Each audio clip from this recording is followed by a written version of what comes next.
Hey guys, this is the Kershaw Blur.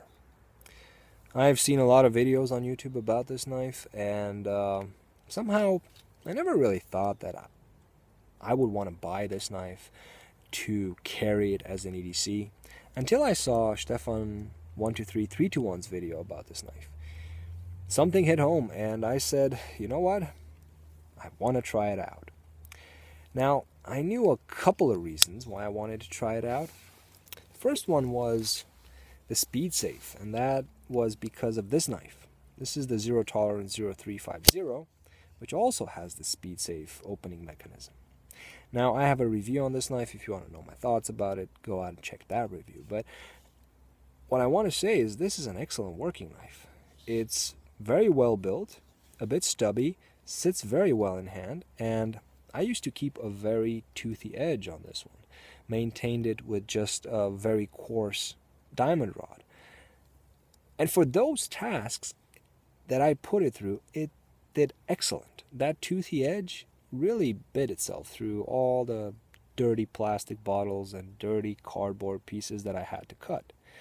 Now, this was never a knife for working wood. Of course, you can cut wood shavings with it, but it's a bit more difficult. However comfortable this might be in hand for a folder. And this one, well, this was supposed to fill this one's place. Because, well, after a while, you get tired of knives and you will only carry them in certain places. But I wanted something like this for everyday carry. And it did. I was never a fan of the recurve blade. I knew that also from the 0350, but I look past that because even though usually when I get a knife that has a factory edge, I tend to clean it up, put a nice 20-degree edge angle on it, make sure it's perfect, and then start working with it. In this case, I said, why not just maintain the factory edge and see how S30V does? Because this one did quite well. And I didn't expect anything else from this one, and I didn't get anything else. It did very well. I kept it sharp using a leather strop, and off and on, I also used my DC4. But that was it. I never sharpened this knife. I just maintained it sharp. And I cut whatever it was.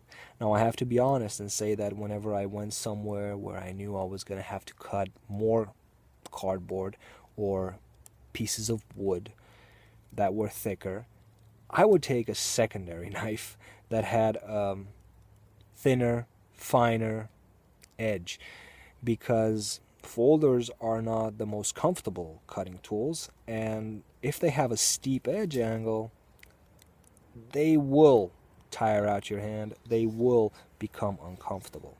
So for EDC tasks, I would have no problem carrying this one, just cutting what I had to cut, and that was it.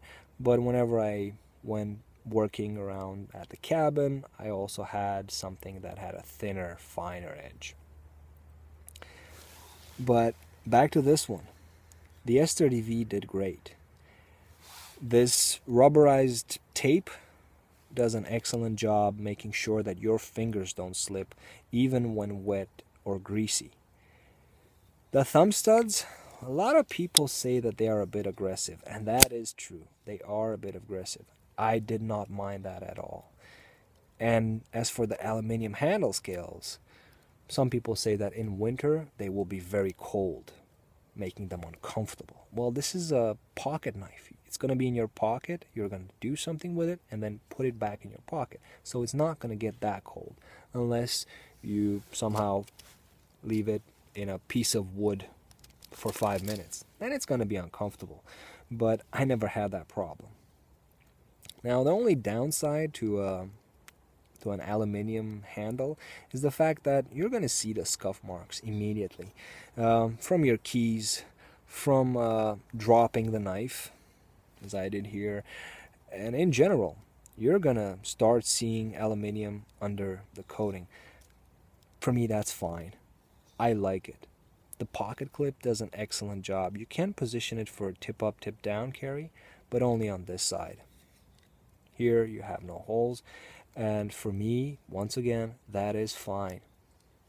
The flow-through design is something excellent, because you see with the 0350 you have this backspacer here, which prevents you from cleaning up the knife very quickly. If you put it under a faucet, you will have to dry it, or at least I like to make sure it's completely dry. With this one, it basically takes care of itself. You just shake it, or you just blow the excess water out of there. I never opened up this knife to clean it out completely. Never felt I needed to. All I did was wash it out or blow the lint out from in between the scales. An excellent knife. The liner lock, I have no complaints. Nowadays I prefer access locks over liner locks, but this one locks in the blade very safely, and because of the design of the handle, I never had an occasion where I accidentally disengaged the lock. Very good looking knife, and it served me very well for whatever I needed to do. Plus, it's tons of fun. I often catch myself playing with it just out of sheer boredom, and it's always a lot of fun. So I hope you liked this little talk about the Kershaw Blur. If you would like to know something else about it, if you have any questions, feel free to post them in the comments section. I'll get to them as soon as possible. I'd like to thank you for watching, and as always, I wish you all a great day.